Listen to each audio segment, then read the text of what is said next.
For the sake of the mission, I chased after Willow for 3 years. And she strung me along for 3 years. Her attitude was something I could never satisfy. Her tests were something I could never pass. So I failed. All I could do was sit and wait for the system to erase me. But instead, the system said, I'm the heiress of the system clan, the crown princess of the cheat code world. How about I grant you one wish? I laughed. So I half-jokingly said, if you really can give Willow a system, make me her target. To my surprise, the system agreed. But then she warned me, if she fails her mission to win you over, she'll be erased. So do you really want that? Do I? What a joke. I'd love nothing more. Tonight is her engagement party with her dream guy, Makoto. I once half-jokingly told Willow, if you don't marry me, I'll die. What would you do then? At the time, she casually brushed it off and said, George, don't joke around. She didn't even bother to glance up at me. Tonight is also the night I officially declare the failure of my mission. When I heard the system announce the failure in my mind, I was sitting on a rooftop overlooking the city. The system said, Host, you're not thinking of jumping, are you? It was rare to hear the system sounding so anxious. For some reason, it made me feel comforted. I laughed and said, How could I? I shook my head. You've declared my failure, and somehow I feel relieved. I no longer had to be some woman's simp day and night, watching her flirt with another man, even if the price was death. I asked, When are you going to erase me? Looking down at the traffic below, I imagined the countdown to the end of my life. I said, Look at all the neon lights down there, and yet I can't find my way. The system asked, Host, do you really want to die that badly? Tonight she was talking more than ever. Did I really want to die that badly?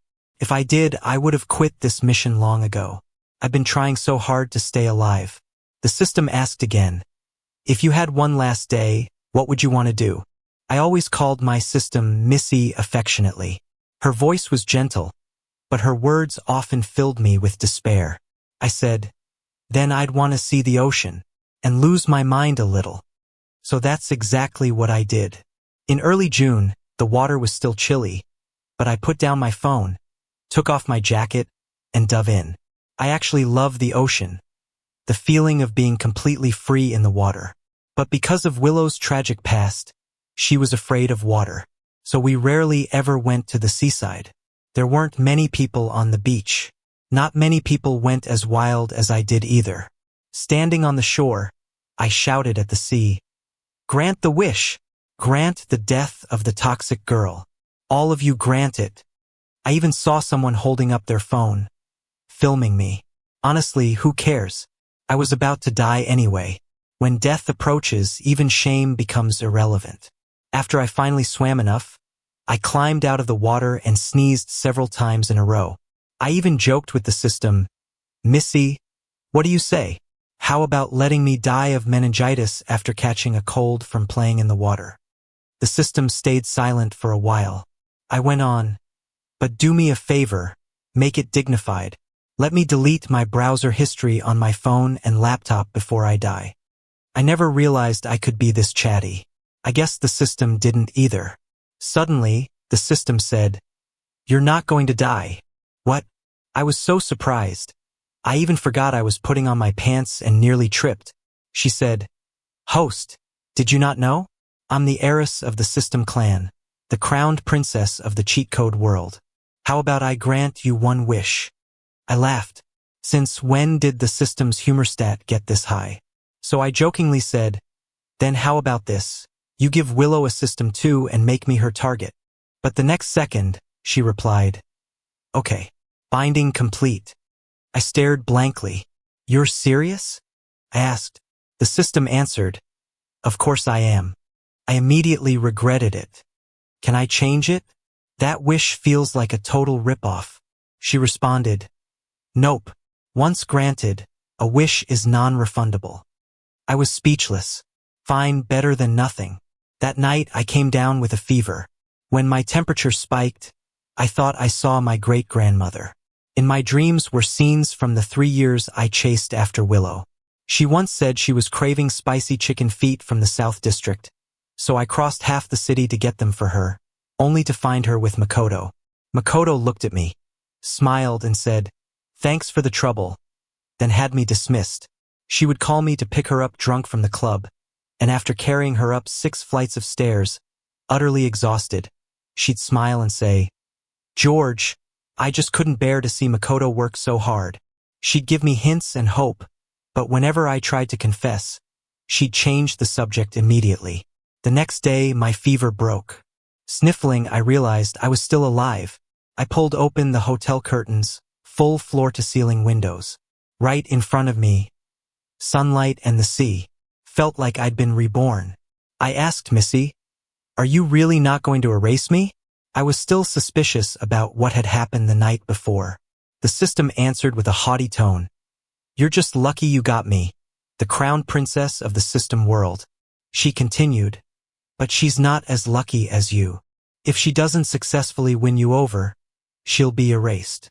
So George, can you bear it?" Clearly, before I had time to figure out whether I cared or not, my little breakdown had already gone viral online. Young master of the Wong family heartbroken attempts suicide by drowning. That headline left me speechless. I looked completely happy in the video, but the article content was even more dramatic. It claimed I had peacefully embraced death. I had no choice but to go online and clarify. I'm not dead. I'm alive and well. To avoid people saying I'd attempted suicide, I even added, "Wasn't trying to die, just enjoying the ocean." And yet the clip of me shouting at the top of my lungs, "Grant the wish! Grant the death of the toxic ex. All of you grant it," started spreading like wildfire. The comment section was filled with one-word replies, all perfectly aligned. "Grant it." All that just for insulting someone. It got so popular it was almost embarrassing. Not long after, I got a call from Willow. She asked, "You went to the seaside?" I replied, "Yeah." In my head, I added, "Yeah, went to the seaside to curse you out." She asked, "Vacationing?" I replied, "Just here picking oysters." Again, in my head, "Here to curse you out." She hesitated for a moment, then said, "Can you come back?" I said, "Sure." That one word seemed to make her breathe easier. Then I followed with, "Yeah, right? Like hell I'm coming back." I hung up immediately and felt a wave of satisfaction wash over me. Then I remembered to ask the system, "You said you gave her a system. Does she have it now?" "It's bound." The system answered, "Bound right when they were cutting the cake." This system really knows how to pick the moment. Even though Willow had a strategy system, I guess she thought this task was easy. After all, in her eyes, I was nothing more than a shameless simp. But since she liked Makoto that much, would she really break up with him? Or would she try to have it both ways and not let go of either side? I asked, "Is her success condition for the mission also to get engaged?" If that was all, then I could see why she'd be so confident. The system replied, "Yes, as long as you two get engaged, she can stay alive." Host, doesn't that sound simple? Simple but also not simple. If it were really that simple, I wouldn't be facing elimination. My feelings toward Willow were more like a contract relationship. As for her feelings toward me, disposable. She called and dismissed me at will. Honestly, I'd already stopped wanting anything from her. When I got Willow's call, I was still sleeping soundly on the king-sized hotel bed. She asked, "Sleeping?" She rarely ever called me unless she needed me to do something. Last night, I sat by the sea with a bottle, drinking and feeling the ocean breeze. That kind of reckless freedom felt amazing. So being woken up too early today left me with a splitting headache and a nasty case of morning grump. I hung up. When she called again, I just shut off my phone. Then came the sound of knocking at the door. "George, open up. I know you're in there." Well, damn. We'd just gotten engaged, and she already chased me all the way here. Then again, it made sense. After all, she wanted to survive. I opened the door. She looked overjoyed at first, but when she glanced down, her cheeks flushed. She said, "Put on some pants first, will you?" Only then did I realize I'd rushed to open the door without putting any on. I frowned and was just about to speak when a voice came from behind me. Gio? Who's bothering us this early in the morning? I quickly turned around. A girl in a camisole nightdress with nothing underneath walked out from the other room, rubbing her hair and still half asleep. I couldn't help but glance back at Willow. Her fury was unmistakable. She grabbed my arm and demanded furiously, "George, what the hell is going on here? Aren't you going to explain yourself?" Hell, I wanted to know what was going on too. I'd literally just woken up.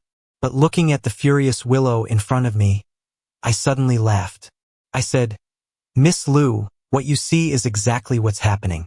And this is my private life. I don't owe you any explanation." It was me who kicked Willow out. Her huffing and puffing as she stormed off actually amused me. I asked, "All right, speak up. Where did you come from?" As I got dressed, I motioned for the woman across from me to cover herself up properly too. She said delicately in a pinched voice, "Gio, how could you forget me?" Right now, she really was acting like a pretentious coquette, the kind who tries too hard to be delicate and pitiful. Her eyes brimmed with tears as she added, "Last night, you dragged me inside by force." I looked at her deadpan. "Are you trying to scam me?" She blinked, then dropped the act. "Okay, fine, Gio. I'll tell the truth." She said her name was Sophia, and with a pout she added, "All right, I admit it. I came with you willingly last night. You didn't even do anything to me. Happy now?" She pointed at her dress and said, "It's been hours and my dress still isn't dry. Haven't you noticed, Gio? If I get sick, you better take care of me." Now she wasn't just a pretentious coquette. She was also clingy as hell. I asked, "Are you saying I puked on you?" She immediately launched into a complaint. "Not only did you puke on me, you also got it all over yourself. And then you had the nerve to claim I puked on you and you even made me wash your clothes."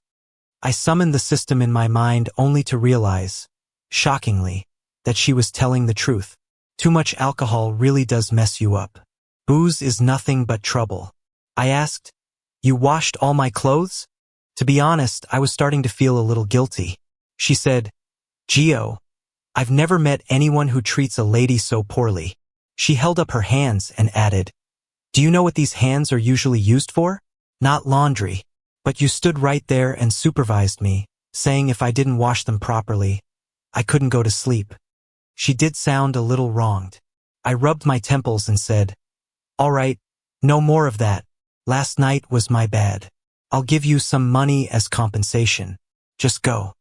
I had more important things to do, because someone like Willow wouldn't give up that easily. Sure enough, once I got myself together and stepped out the door, she was waiting for me in the lobby. Still putting on that untouchable princess act, she gave a cold snort and said, "George, from now on, you're not allowed to see that woman again." I asked, "Miss Liu." "No, Ms. Liu. What does this have to do with you?" She said, "George, I'll forgive you this time, but I hope there won't be a next." I laughed and said, "Ms. Liu, have you forgotten? You're already engaged." I looked at her like I couldn't believe what I was seeing. "Maybe your memory's not that great. You even forgot to tell your fiancé to come pick you up. But no worries. I've already let Mr. Ito know for you." I didn't miss the stunned look all over her face. After I said that, I turned around and added, "Ms. Liu, there's something I've been meaning to tell you for a long time. I hope that when I come back, I won't have to see you." Honestly, after 3 years, Willow should have figured out my preferences by now. When I saw her waiting in the hotel lobby, holding a lunchbox, I sent Makoto my location. From the stairway landing, I saw him scolding Willow, her face flushed with shame. She clutched his arm, apologizing repeatedly, wiping away the tears that kept falling. I couldn't hear everything, just bits and pieces.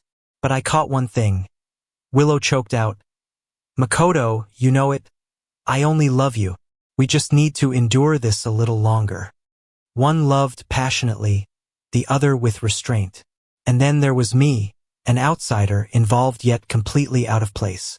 I had no idea what Willow told him, but in the end, Makoto nodded hesitantly. I watched as he tapped the tip of her nose, and she broke into a smile through her tears. She threw herself into his arms, saying, "I knew it. Makoto's the best." Honestly, I was starting to find this whole thing amusing. I stepped out openly.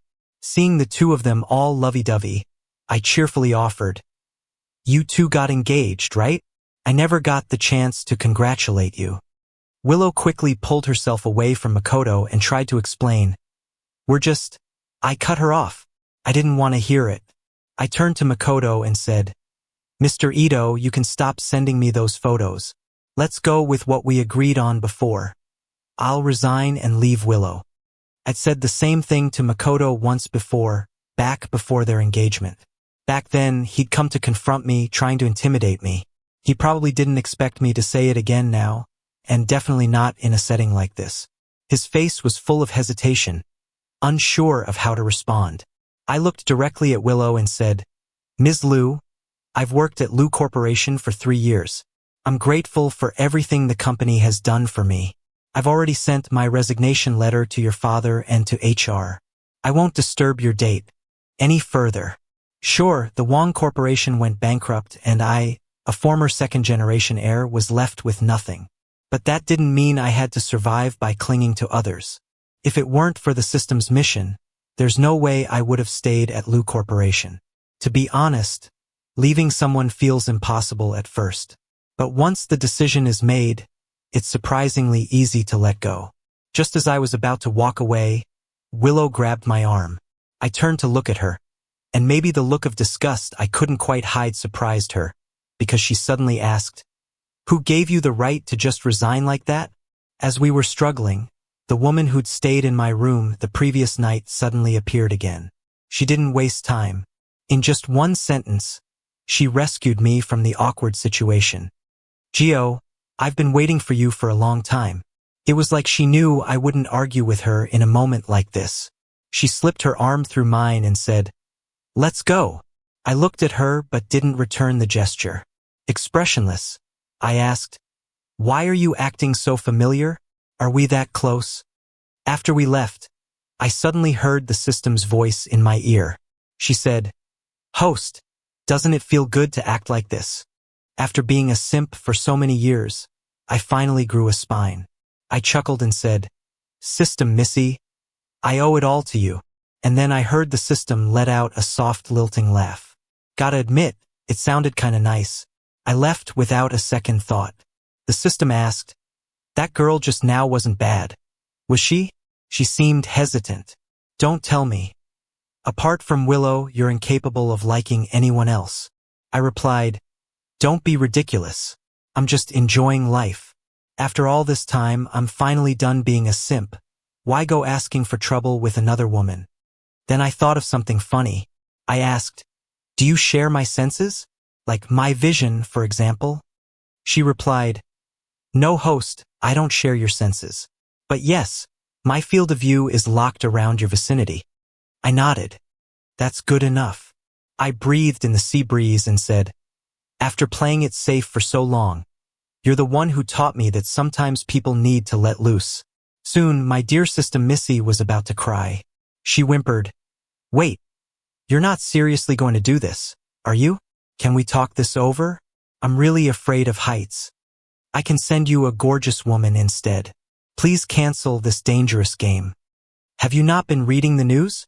These bungee cords can snap. Help me." I was speechless. Yep, I went bungee jumping.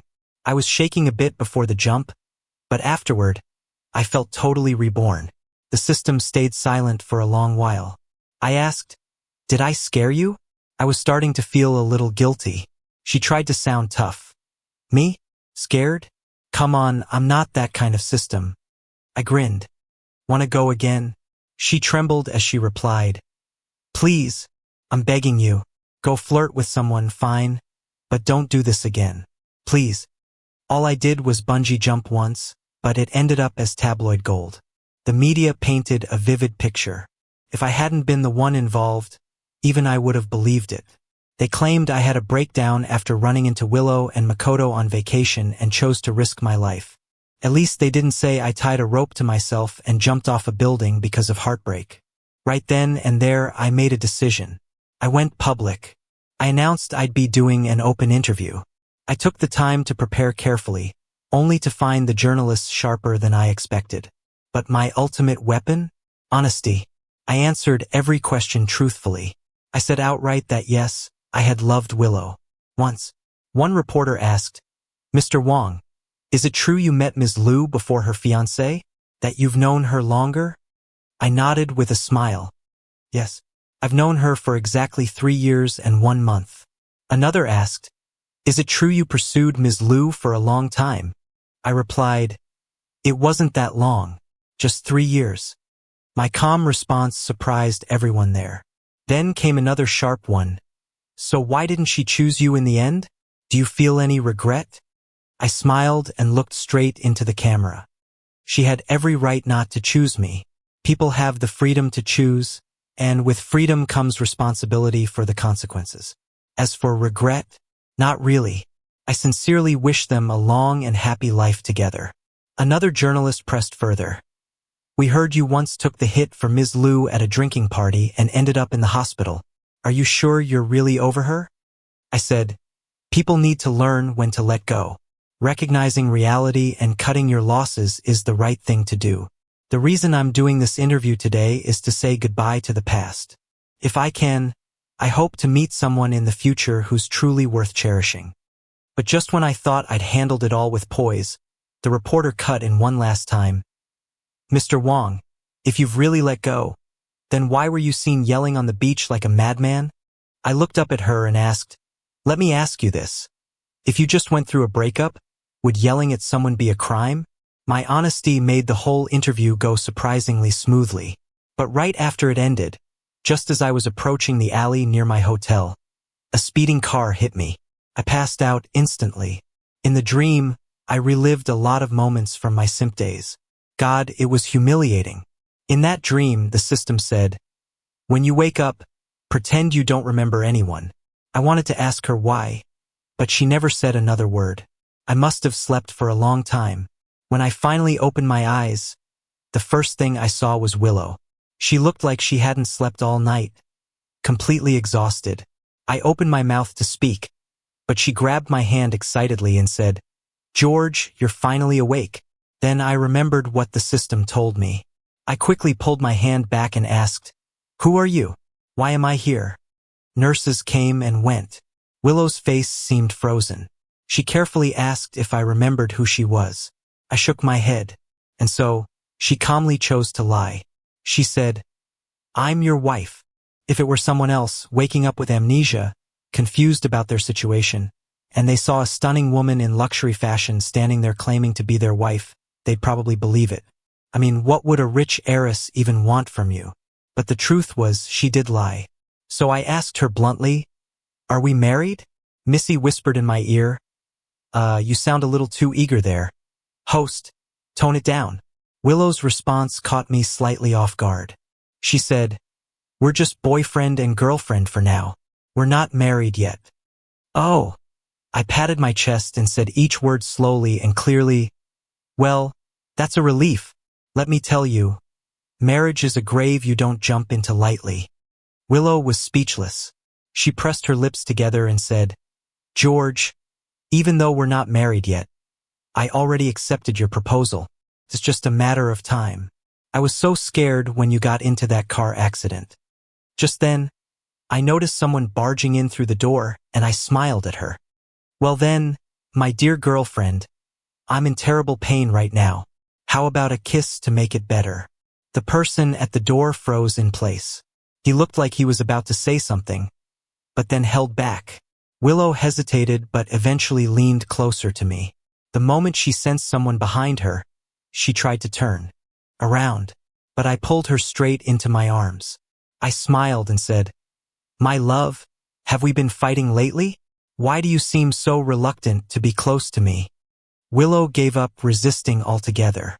Like she was surrendering, she closed her eyes and waited for me to kiss her. But to me, it felt as bland as chewing wax. I pushed her away and pointed to the man behind her. "My girlfriend, don't you think you owe me an explanation? Who is he?" Pulling a power move like this, honestly, my system could probably do it even better than me. Even though I could clearly see the rage written all over Makoto's face, Willow had to survive. And to survive, she had no choice but to obey me. Who is he? That phrase I'd heard before came from Makoto's own mouth. That day had been the one I planned to officially confess my feelings to Willow. She told me she'd give me an answer. She did agree to meet me. I made a reservation, prepared a surprise. But just as the mood got romantic, she opened the door, and two people walked in. That was my first time seeing Makoto. I still remember his frown, the way he questioned me. It echoes in my mind. I'd wondered why he acted so arrogant. It wasn't until later that I found out. He was Willow's true love. Back then, Willow had said, "He's just a colleague from work." I think he misunderstood our relationship. And now, she was saying the exact same thing. "He's just a colleague." She pressed her lips together and added, "He's your subordinate. That's why he came to check on you." "Is that so?" I asked. I listened to her explanation, then said with a face full of doubt, "This guy's got the shadiest looking face I've ever seen. I hated him the moment I laid eyes on him." Fire him. Chapter 7. It's not like I wanted to play the role of some toxic villainous side character. But back when Willow was the one hurting me, she didn't feel the slightest bit sorry. I once drank for her so much I vomited blood and got hospitalized. And what did she do? She called me from the other end of the line to say her best friend had just gone through a breakup and needed comforting. So, she couldn't make it, told me to rest well and focus on recovery. But the next day, I saw a tabloid article on Weibo. She was vacationing by the sea with Makoto. Stuff like this happened too many times. So often, in fact, that I once asked the system, "Missy, tell me, if I didn't have this mission to complete, would I still be acting this way toward her?" But I wasn't really asking. I was trying to convince myself. When my stomach was in excruciating pain, I was alone. When I was lying helpless on a hospital bed, I was alone. So, late at night, when the world was quiet, I would talk to the system. Though most of the time I was the only one speaking, and she just listened. Looking at Makoto's barely contained anger and Willow's conflicted expression, I suddenly smiled. All right, I'm kidding. He's such a good employee. How could I judge him by his looks and just fire him like that? Then I turned to Makoto with a grin. Seriously though, real friends show up in hard times. Thanks for thinking of me. Come over to our place sometime. Have your sister-in-law cook up a few of her best dishes. We'll share a drink or two. The words, "your sister-in-law," made his face flush red with rage. But I didn't care.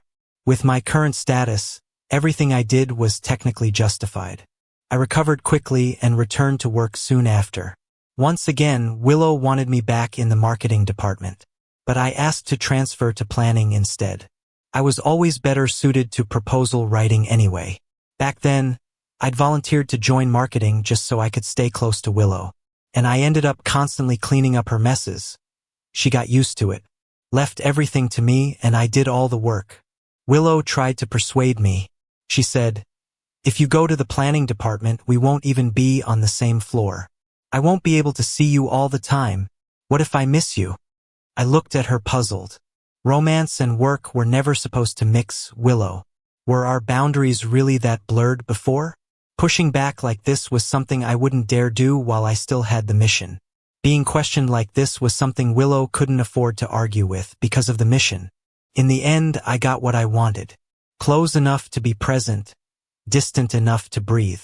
And I genuinely threw myself into my work.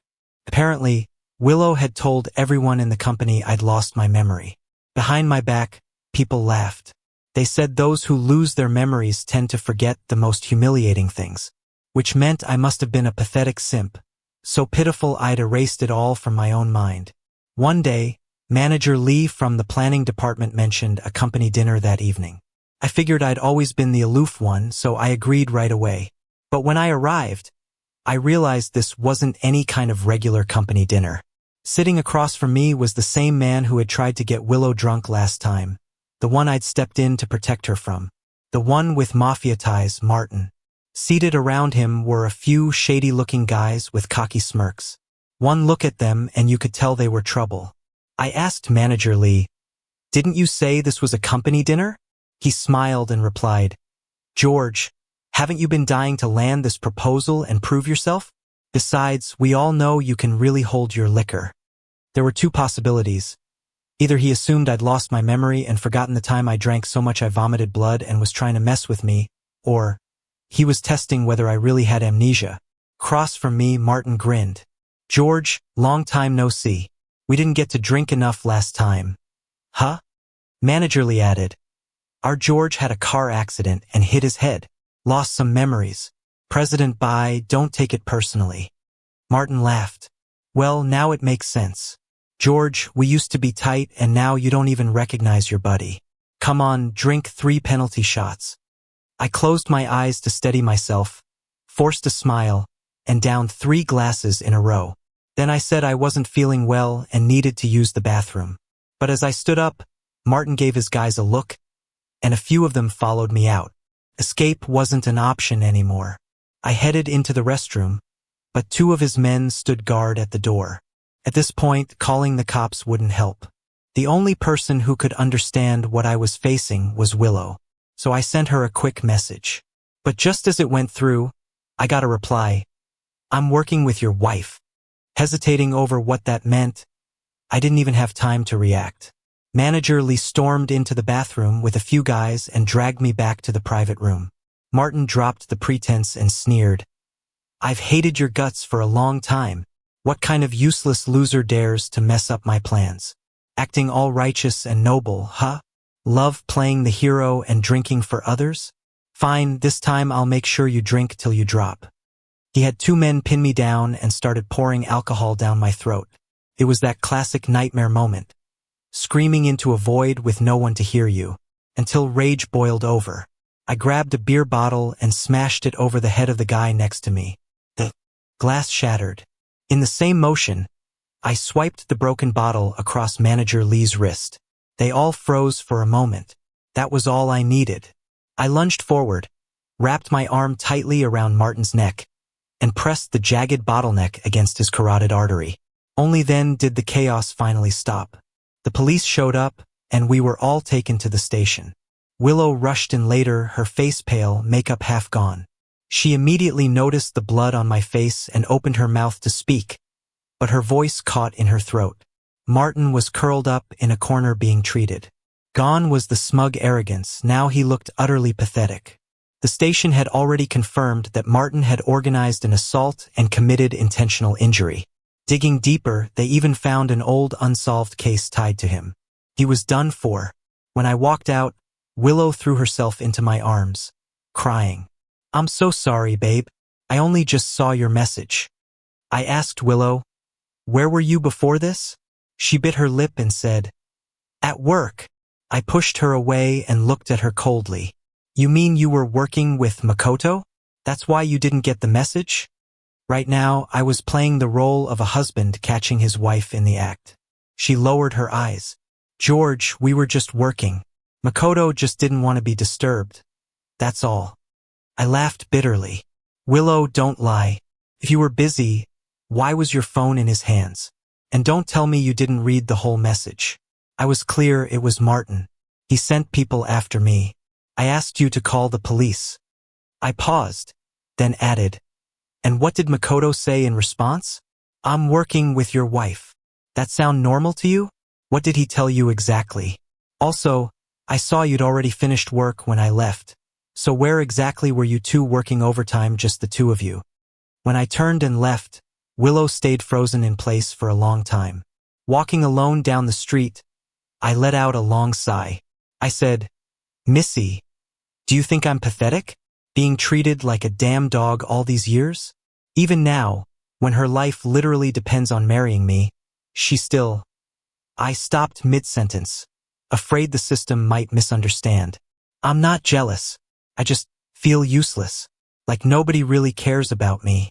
Ever since my parents died, no one had ever truly cared about me." Then suddenly Missy spoke. "Go to the alleyway up ahead." "What is it?" I asked, confused, but still did as she said. Then she asked, "Do you see the white cat?" I crouched down. "Yeah, I see it." The cat wasn't scared at all. It just stood there calmly staring at me. Missy's voice softened. Go ahead and hold it. The white cat was incredibly gentle. When I picked it up, it didn't resist at all. It let me pet and cradle it as much as I wanted, and the soft fur soothed something deep in my chest. After playing with the cat for a while, a thought hit me. Missy, this cat isn't you, is it? She stayed silent for a moment, then finally responded, hum. Chapter 8. Missy could only stay inside an animal's body for a short time. But still, she accompanied me through the night as I rushed home by taxi. Just before I entered the house, the white cat licked my palm, then leapt up onto the wall and disappeared. The next day, I submitted my resignation to HR again. Of course, Willow came to stop me. After all, her survival depended on me. I looked her in the eyes and plainly said, "We're breaking up." Willow grabbed my sleeve and said, "George, don't talk nonsense. Breaking up is impossible." I pried her hand away and said, "Miss Lou, aren't you the one talking nonsense?" I pulled out my phone and pointed at the news article about her engagement. "Seriously, Miss Lou, no wonder so many people have issues with me lately. So you're already engaged to someone else? What is it with you two? Some kind of twisted kink for married couples?" Given my supposed memory loss, this kind of accusation was more than reasonable. Even Willow couldn't come up with a rebuttal right away. I went straight to Lou Corporation's biggest rival and took a new job without a shred of guilt. Truth is, my skills were always good enough to make me shine in the industry. When I found out the client was into golf, I grabbed my bag and headed straight to the course. I didn't hold back. I chose the semi-pro blue tee and hit a drive over 280 yards with my driver on the first swing. Everyone was stunned. The client immediately showed interest and even challenged me to a betting match. Of course, I wasn't going to gamble money. Instead, I proposed this.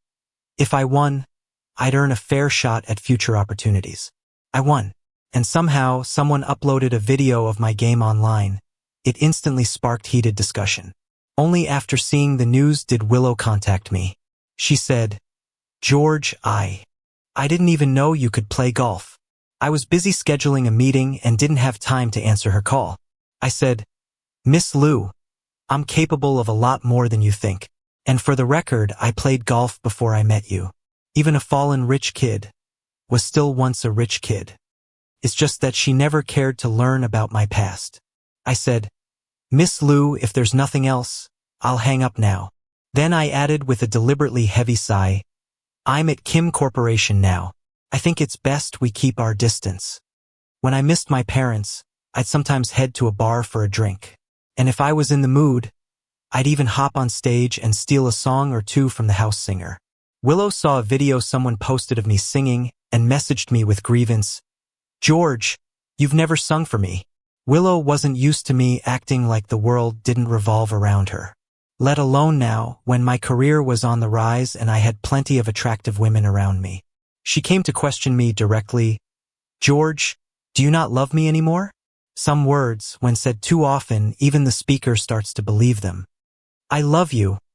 I'd said that countless times over the past 3 years. She always accepted them but never truly responded. This time, I smiled and said, "Miss Lou, although you say we're a couple, you know I've lost my memory. To be honest with how I feel right now, I honestly can't imagine what I ever saw in you. And one more thing, Miss Lou. From now on, let's rely on our own merits. Not only can I play golf, but I can also stand on stage and show who I really am." Once again, I stood in front of Willow, this time in a competitive case between two companies. I was working my tail off for Kim Corporation, while she and Makoto showed up just for appearances. This time, I successfully landed a deal worth tens of millions for the company. The CEOs of the two companies were still exchanging pleasantries on the side, but out of the corner of my eye, I caught Willow stealing glances at me now and then, and Makoto's face looked like he'd just swallowed a lemon. When it was over, Willow stopped me and said, "George, can we talk?" Makoto stood beside her, clearly frustrated but too scared to speak. I gladly agreed. This was the first time I ever heard Willow say to me, "George, I feel like there's something different about you." Truth is, nothing had changed. I just stopped pretending to like her. I looked at her half-jokingly and said, "Maybe I've just gotten more confident lately." But she answered seriously, "You really have become more confident." As if afraid I wouldn't believe her, she added, "I didn't even know you were this good at putting together proposals." What a joke. Willow honestly has a talent for self-gaslighting. Back then, I was the one writing all her proposals, but just because she was the one presenting them on stage, she convinced herself it was all her own brilliance. So I smiled and asked, "Then it seems you never really understood me. If you thought I was so incompetent before, why were you so hung up on me?" She shook her head. "That's not it." Suddenly, as if she couldn't find a better reason, she added in a flustered voice, "George, I really do like you." I looked at her and continued, "Miss Liu, I can't even remember ever liking you." Then, with complete disdain, I added, "Besides, I have zero interest in being part of whatever weird roleplay you and your husband have going on." I turned to leave without giving her any chance to react. But just as I took a step, she grabbed my arm. Her voice trembled as she said, "George, if I can't be with you, I'll die." I shook her hand off my arm and said, "Miss Liu, don't joke about that. Dying? You'll live a long, long life. After all, bad weeds grow tall." I went on, "Also, I have a girlfriend now. Sophia, the one you met before. I'd appreciate it if you didn't bother us anymore." Before leaving that city, I had given Sophia my contact info. She seemed genuinely interested in me, but I made it clear from the start that I was just using her. Walking out of the building, I felt a little conflicted. I took leave from work, told my boss I wasn't feeling well, and then crouched by the roadside watching a cat. I asked Missy, "Can you turn into this cat?" She sounded confused. "Technically yes, but what are you planning?" I replied, "I just want a hug." It had been 3 years without a partner, and now I'd sunk to the point of wanting comfort from small animals. Soon, she slowly leaned against me, her whole body pressing gently into mine. If I weren't wary of what a stray cat might carry, I would have hugged her even longer. I spoke sincerely, "These past 3 years, thank you. At least you've always stayed with me." I kept talking to her for a long while. She was the perfect listener, quiet and patient. Suddenly, a child's voice cut through the moment. "Mom, I caught a cat thief." Startled, I looked up and saw a boy standing in front of me, saying, "Mister, why are you stealing my cat?" My hand froze in mid-pet. "Sorry," I said. "I thought it was a stray." "You are a cat thief," the kid yelled, refusing to be calmed down even when his parent came over. I quickly put the cat down and handed it back. But the little cat trotted up to the boy and immediately started mock digging at him like he was a litter box. Missy's move stunned me. The kid cried even louder. While I was busy trying to help the parent calm him down, a familiar voice called out from behind me, "George, I broke off the engagement with Makoto." The engagement between the Liu family and the Ito family had been a grand affair back then, and now the breakup was even more widely known. She cried on camera, saying everything was her fault, that she had mistaken youthful confusion for love. Between the lines, she vaguely hinted that she had also been deceived by a scumbag. She was just short of directly saying, "The one she really loved was me." As I watched the woman crying with pear blossom-like tears on screen, I suddenly felt she wasn't worth it. I said, "Missy, I finally understand why I'm upset. I'm not upset because I chased someone for 3 years and didn't get her. I'm upset because I chased this kind of person for 3 years, even though I know she only did it to survive." After work, I was running a hot bath at home when I heard a knock at the door. Willow showed up uninvited.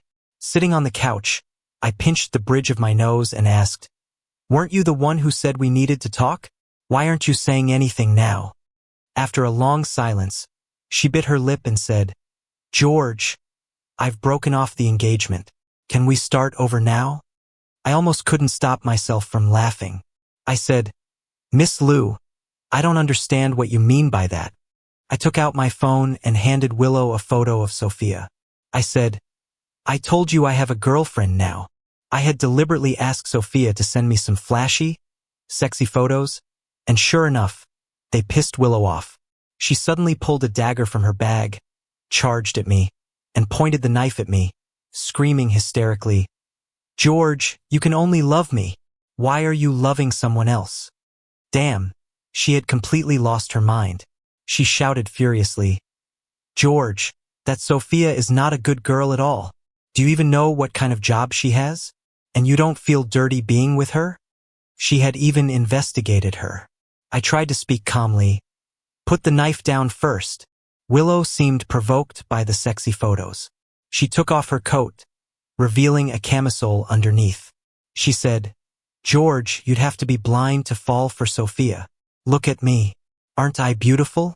What does she have that I don't?" "Beautiful my ass," I said. I took the opportunity when she wasn't paying attention and bolted. In a panic, I had no choice but to run into the bathroom. I looked around for a weapon but found nothing handy. My mind was a mess and I couldn't calm down. Desperate, I said, "System, do you have anything I can use?" She replied, "Sorry, host. I can't interfere." Missy's voice sounded a little panicked. She even tried to materialize herself into a physical being, at least something alive, but she couldn't possess a human body. I sighed and said, "I got it." Outside the door, Willow started crying and apologizing. Then, after knocking for a while, she fell silent. To be honest, the first time I heard the system's voice in my head, I was dumbfounded. But now, she was the only thing keeping me calm. So I thought, even if Willow killed me, she wouldn't be able to live with it. Unless she lost control completely, I wouldn't actually be in danger. Once I figured that out, I reassured the system, "I'm fine. Don't worry." I continued running water into the bathtub. When Willow was a kid, she had been pushed into a pond by classmates who resented the rich. Since then, she'd had a deep fear of water. I filled the bathtub all the way and opened the door. Willow was squatting outside. The moment she saw the door open, she stood up. She seemed a bit calmer now. She said, "Sorry, George. I lost control earlier." That's what she said, but the knife in her hand was still pointed at me. I said, "Then give me the knife first." She looked up at me but continued speaking as if she hadn't heard. "George, I always thought I didn't like you. I hated how you kept chasing me. I hated how, no matter how badly I treated you, you'd always come back to coax me. But then one day you suddenly stopped showing up. And suddenly, panicked. I thought maybe I didn't hate you that much. Maybe I even missed you a little." I was speechless. If this isn't a mental illness, what is? She kept going, "What I'm saying is true. You might not believe me, but I got bound to a system." I didn't expect her to actually admit something like that. I stared at her, shocked. She gave a self-mocking laugh and said, "You don't believe it either, right? Even I don't believe it myself." I asked, "What system? What kind of nonsense are you talking about?" Missy reminded me just in time. "Host, please don't question the system." I could only apologize 1,000 times silently in my heart. Willow said again, "It's true. Right when I got engaged." This voice suddenly appeared in my head. She said she was a system. I asked, "And what does this system do?" She looked me straight in the eye and said, "She told me to get engaged to my true love, or I'd die." I asked, "So this is why you broke up with Makoto?" There was only cold sarcasm left in my heart. I said, "She told you to find your true love, and you're saying Makoto can't be your true love?" She nodded. "Yes, the system told me he's not my true love." What kind of ridiculous system gives you a mission and the answer in advance? What is this, an open book test? I asked, "So you're saying this system told you I am your true love?" She replied, "That's right." Seeing the disbelief on my face, she added, "I didn't believe it either at first, but now I have no choice but to believe it." She kept moving closer, narrowing the space between us. She said, "George, I've truly fallen for you now. We were meant to be together. Can we be together? You don't want me to die, do you?" I honestly felt nauseated. I stepped back and tried to calm her down. I said, "This so-called system, Are you sure you're not just having some kind of mental issue? Couldn't it just be auditory hallucinations? She paused, then changed her approach. George, everything you did for me before, I saw it all. I just hope we can try giving each other a chance. I became even more puzzled. I said, let's ignore the fact that I have amnesia now. According to what you said, you noticed everything I did for you back then. So why did you choose Makoto instead of me? She didn't look happy about that. She said, George, don't even think about leaving me. I'm moving in here from now on. I said, so how about we shower together? I suddenly asked. Willow looked completely dumbfounded, but she thought I was after her body. I controlled the distance as I pulled her into the bathroom. She looked at me warily, then frowned as she saw the bathtub filled to the brim with water. She hesitated, but I wrapped my arms around her and said, what? Having second thoughts? Didn't you say you liked me?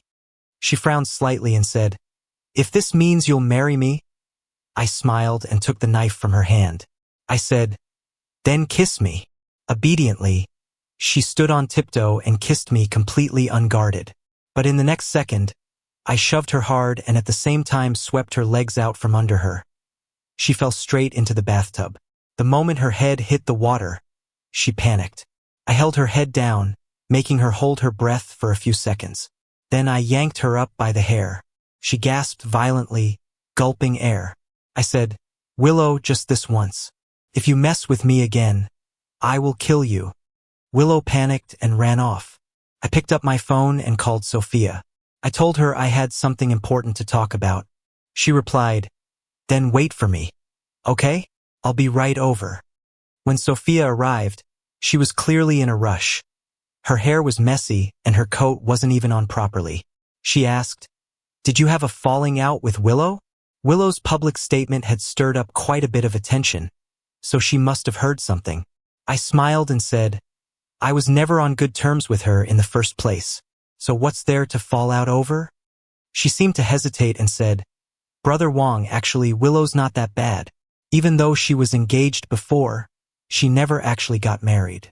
And now she's so in love with you, are you really not going to consider it? I replied, what? Didn't you tell me before to consider you? She pouted and said, I would love to be with you, Gio. But Gio doesn't want me. She sounded so pitiful. Any regular guy would probably already be falling for it. I reached out and touched her face. She gave me a sweet smile, but I just brushed past her lips. I said, next time you say stuff like that, at least fix your makeup. The lipstick on her lips was smudged all over. I had no idea who had kissed her before she got here. She blinked and said, Gio, if we get together, I promise I'll treat you really well. I replied, yeah, right? If I got with you, wouldn't that just mean getting cheated on even more times? I laughed and added, right now I'm just not interested in women. Suddenly something came to mind. I said, come with me to do something. She asked, what is it? I said, buy a cat. She looked curious and asked, why are you buying a cat all of a sudden? I replied, to keep me company and talk to me, quietly. Then I heard Missy's voice. Host, you're not thinking of doing something weird with me, are you? Action speaks louder than words. If I'm going to do it, I'm doing it big. I went straight out and bought a fat orange tabby. But when I called out to Missy through the cat, she said in my head, too fat. Don't even think about it. I tried to reason with her that the orange cat had a gentle personality, but just then, some breaking news came through. My background had been completely dug up and exposed online. To be honest, I had never taken the initiative to talk about the fact that I was an orphan. Back then, my dad was accused of embezzling company funds and defaulting on employee wages. Crushed by public opinion, he ended his life by jumping off a building. My mom sold everything that could be turned into money to compensate the workers and then followed my dad in death. Her method was incredibly tragic. She told me we were going on a trip to relax. She bought me new clothes and treated me to my favorite fried chicken. While I was sitting in the car eating quietly, she looked at me and said, George, you're such a good boy. But I also faintly heard her whisper, George, I'm sorry. I tried my hardest not to show my fear, but she drove faster and faster. She was determined to die. But right before we hit something, she swerved the steering wheel slightly. The guardrail pierced through her body. With her fading breath, she told me, "George, remember, your dad didn't embezzle the money. When I was rescued, I was in such a panic that I felt utterly ridiculous. Why did she say all that? What was I, a kid, supposed to do with it? The internet was flooded with posts saying my parents were scammers and that I must be rotten to the core too. I became a rat scurrying across the street. Everyone wanted to crush me. People say online hate can kill, and sure enough, the internet was filled with messages telling me to go die. Some even spread rumors that karma had come for me, that I got fired from my job and that my girlfriend ran off with someone else. It was then that Willow took the initiative to call me. She said earnestly, "George, I told you a long time ago. Your girlfriend's no good. Come back. Okay? I don't care about your past. Sometimes I think I'm not a good person either." When she said that, all I felt was the urge to laugh. She must have only come to me, reluctantly, just to survive. After all, I found out that this completely over thing with Makoto wasn't so over. There were even photos of them hugging. What financial news couldn't catch, gossip news certainly could. But I'd figured it out. This is all normal. Love is a fickle thing. If you force it, it doesn't taste sweet. So even when I heard what she said or saw the photos of them together, I didn't feel anything. I said, "Miss Liu, there's no need for all this." I glanced out the window. The sunlight was just right. I added, "Sophia isn't as awful as you think. And besides, I believe in my father. My past isn't something shameful. Miss Liu, there's no need to force yourself like this." Willow was still trying to explain, saying that even if Sophia hadn't dumped me yet, that didn't mean she wouldn't eventually. That the only reason she hadn't left me yet was because she still saw some value in using me. I replied with a meaningful smile, "Miss Liu, I doubt she's the only one who thinks I'm still useful, is she?" Willow snapped back, annoyed. "George, just keep being stubborn." She sounded irritated.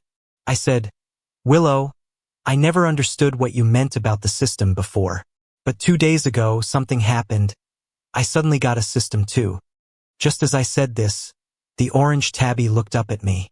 I patted her on the head and said, "Go play over there. Daddy will feed you in a minute." The system responded, "Host, I strongly suspect you're taking advantage of me." Willow's silence from the other end made me chuckle. I said, "You know what? That day a system told me she had bonded with me, and only then did I realize you weren't lying." She replied, "Right?" Willow seemed relieved and said, "George, I told you. I really do like you.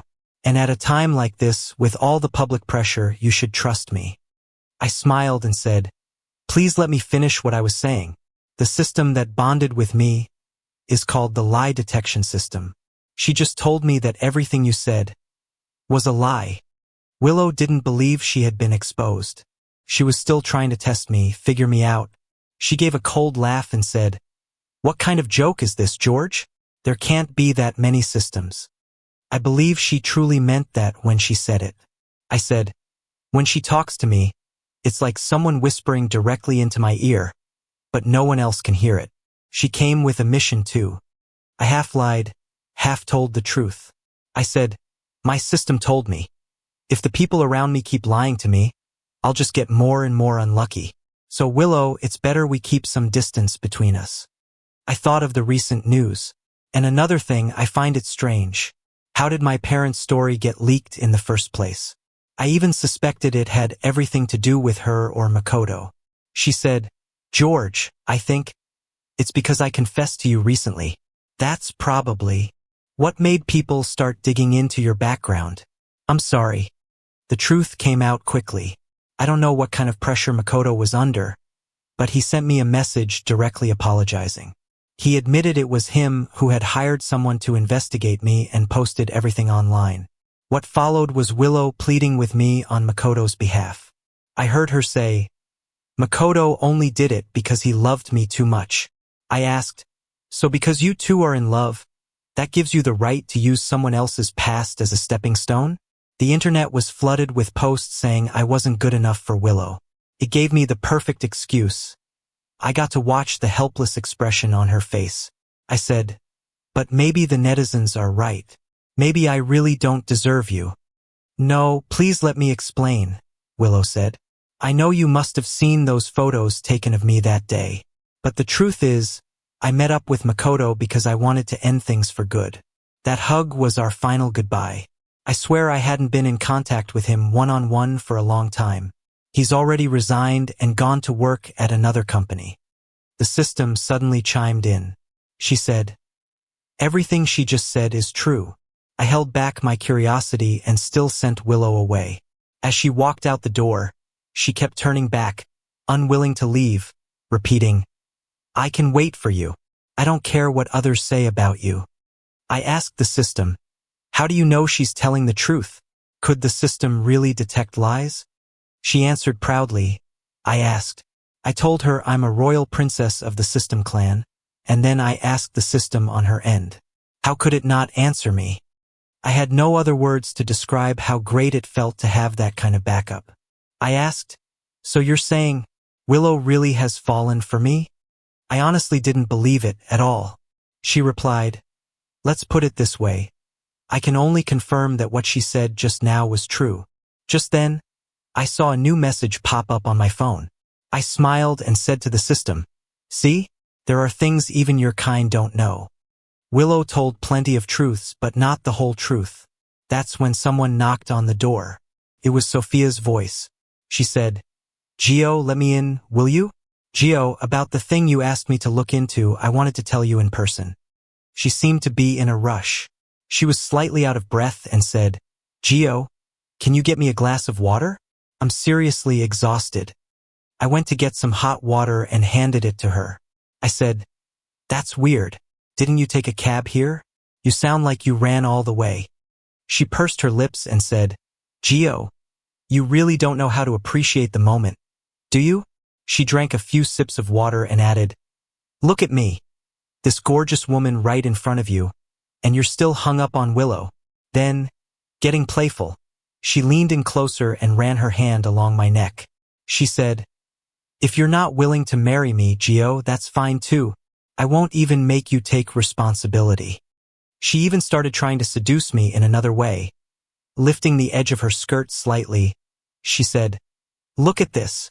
But in the very next second, Big Orange suddenly charged over. Just as she lifted her skirt, it raised a paw and smacked her hard. Big Orange bared its teeth and claws, looking fierce. Sophia was completely stunned. Sophia looked completely stunned. What the hell? Isn't this the cat we bought together, Gio? How come it doesn't recognize me after just a few days? She covered her face and sat back down on the couch. She pointed at the cat, then got timid again and pulled her hand back. That slap actually hurt. You damn orange fatty. The orange tabby jumped back into my arms and rubbed against me. I stroked her head.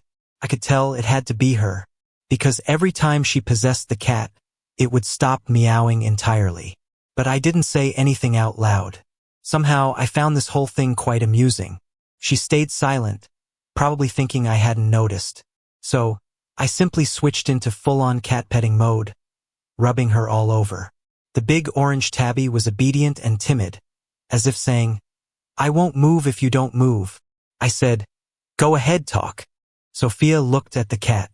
This time, she skipped the chatter and said directly, the account that exposed your personal info really is a sock puppet account Makoto created. But here's the weird part. It was a new account he made just before everything happened. I nodded. Makes sense. You can't exactly do this kind of thing from your main account. She said, sure, but my friend hacked into Willow's devices. All of your info was already stored on her laptop. Yeah, exactly 1 day before the sock account was created. Oh, and the location where that account was created? It really was from Makoto's home. I couldn't help but imagine a very likely scenario in my head. Willow had known about everything from the beginning. She left the information somewhere Makoto could easily find, so he would be the one to leak it. That way, she wouldn't be the one doing anything, and she could still use the fallout to manipulate me into coming back. Sophia said, "Gio, how could that woman be so vicious? Unlike me, I just care about you." She leaned closer again, but Big Orange suddenly stood up, and Sophia backed off, sitting down again. She frowned. "Wait, why does this cat feel so off?" Yeah, something really was off. The cat even licked my palm. I said, "All right, it's not that big a deal." I was genuinely grateful for this girl. You could say we were just strangers in passing, but she had helped me a lot. If only she didn't always talk like such a pretentious coquette. She said, "But I do have something major." She pointed at the cat. "Don't glare at me. I'm talking to your owner about something important." Then, she unlocked her phone and handed it to me. "Forget it, Gio, you take a look yourself. I'm scared it'll bite me." I took the phone. A middle-aged man's face appeared, completely unfamiliar. I asked, "Who's this?" She said, "A scammer who just got arrested." She said it so simply, but to me it felt like I suddenly couldn't understand words. Turned out, everything my mom had said was true. The money from my dad's company had been embezzled by this business partner. He committed the crime, but my parents paid for it with their lives. A wave of dizziness hit me.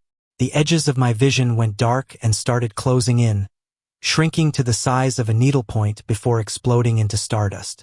I was gasping for air, my chest heaving violently, my whole body trembling uncontrollably.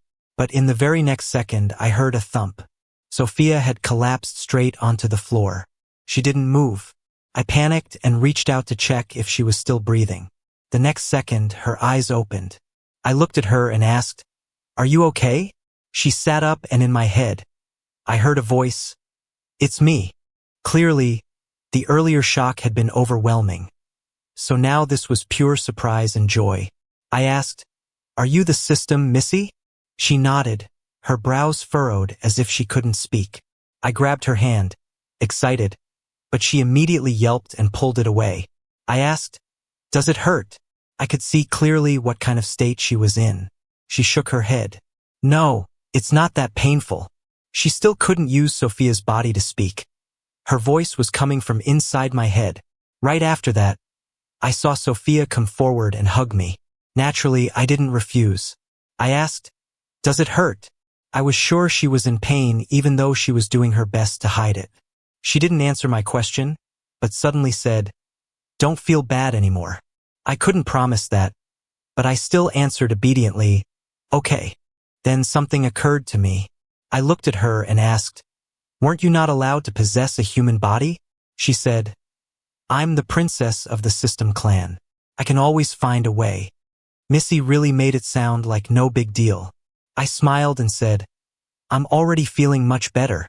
Do you want to change back now?" She replied, "What? You hate me that much? It's my first time appearing like this and you're already trying to get rid of me." I replied, "You know that's not what I mean." But I was honest. I said, "To be frank, I did hate you at first." I gently took her fingertip, making sure the contact area wasn't too big. It was my first time seeing her like this in a human form. I wasn't quite used to it. I said, "I'm telling you this so don't get mad. But I did really hate the system. If not for the mission, I wouldn't have forced myself to grovel in front of a woman, begging for her favor even when she humiliated and toyed with me, acting like a simp with zero dignity. Honestly, that feeling of having my self-respect trampled, it was awful. For 3 years, I couldn't even tell whether I really liked her or if I was just trying to complete the task. But I also know if it weren't for this mission, I'd probably already be half dead. A ghost of a person with no hope left in life. But still, I'm really glad you were my system." She once again played the role of a good listener. Looking at this person sitting beside me, it was a strange feeling. She was both unreal and completely real. I talked fast, said a lot, like I couldn't stop, and I was worried time was running out. So I let out a yawn and said, "Feeling sleepy a bit early tonight. I think I'll nap for a while. You should go back soon too." It wasn't really nap time, but I could tell she was in pain. Her forehead was drenched in sweat. She replied, "Okay, but I want to watch you fall asleep. Once you're out, I'll go back." She nodded and said nothing else. I looked at her a few more times, smiled, and asked, Missy, what do you really look like? She replied, and me? Probably like a fat orange tabby. Chubby and lazy. I didn't ask more. Maybe because my emotions had been too stirred up earlier. Now I felt a strange peace, and fell asleep quickly. When I woke up again, Sophia was still lying on the couch, fast asleep. I looked around the room, and suddenly saw a painting on the table. It was a portrait of a beautiful, unfamiliar woman. As I stared at it, I suddenly burst out laughing. I murmured to myself, such a lie, not even a bit fat, and seriously good-looking. Next to the painting, on a sheet of paper, a line of writing had been left. Let me grant you one last wish. When Sophia woke up, she looked completely confused. One moment she was saying, why do I feel like I ran a marathon? I'm so tired. The next, she asked, did you drug me or something? How else would I just pass out like that? Then she complained, my head kinda hurts. I had to come up with an excuse. I said, you just seemed super tired. You fell asleep in seconds and didn't even respond when I tried to wake you. She asked, and how do you know I wasn't sick? I hesitated, then pulled another excuse. Because you drooled in your sleep. She didn't care much. She squinted at me and said, no way. But still, Gio, I was totally asleep and you didn't even try anything. There's gotta be something wrong with your libido. I was speechless. Very soon, the truth behind my dad's old case came out. The same netizens who had been relentlessly attacking me suddenly slammed the brakes, acting like it was no big deal, and even tossed in a line like, well, his parents did kill themselves out of guilt. Can't blame us for assuming the worst. I couldn't care less about them, because Missy had vanished. No matter how I called her, she never appeared again. As for Willow, I watched her chase after me again and again, using every trick in the book. One time, she was crying and begging me not to be so heartless, asking me to consider her feelings. So I asked her, do you hate your system? She couldn't answer. But I said it clearly, I hate mine. She sensed something was off. She asked, George, what system are you talking about? I smiled and said, Willow, doesn't it feel like hell, being bound to a romance targeting system?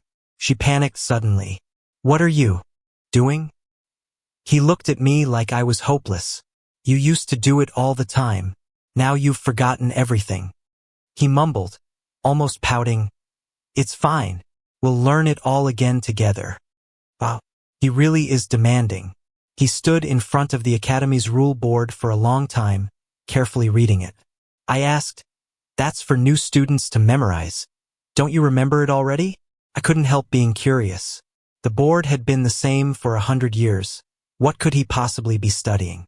He frowned and said, I'm telling you, I've read every single word on it 100 times. Then, completely serious, he said, and I found a secret. I perked up. What secret? He smirked and said, the school has a whole list of prohibitions, but nowhere does it say that systems can't date each other. Something inside me stirred. Then he turned to me and said loudly, Missy, be my girlfriend. Sometimes I don't like when he calls me Missy. I can't shake the feeling that he's not really calling me. Everything he says, I don't remember any of it. I assume Missy looked just like me. When I told him that, he went quiet for a long time, thinking deeply. In the end, he said, all right, I'll call you 777 from now on. He seemed a little disappointed. I said, fine, you can call me Missy if you want. He replied, doesn't matter. Then suddenly, he smiled and said, I know you two are the same person. You just don't know it yet. Let me tell you something. Systems can die, they can be wiped out, but they're also eternal. He looked straight at me and said, that's why I spent 60 years struggling in the human world, because I knew that truth. 777, I'm really tired. Something about it felt wrong. Tears slid from the corner of my eye before I could stop them. He gently cupped my face and kissed me. He said, don't cry. You're making it look like I'm bullying you. Next time something upsets you, just tell me. Because if you cry, well, I don't know how to comfort people. So I'll just have to kiss you. Wait, How did we jump from crying to kissing? But as I listened, the corners of my lips curled up, and I thought if I really am her, maybe that wouldn't be so bad. He was named one of the Academy's top new students. He stood on stage about to give a speech as a model representative, and he looked straight at me. I had a very bad feeling. Then he stood in front of the entire academy, looked right at me, and declared at full volume, "Number 777, remember this. I'm number 143 and I love you. You'll always be mine."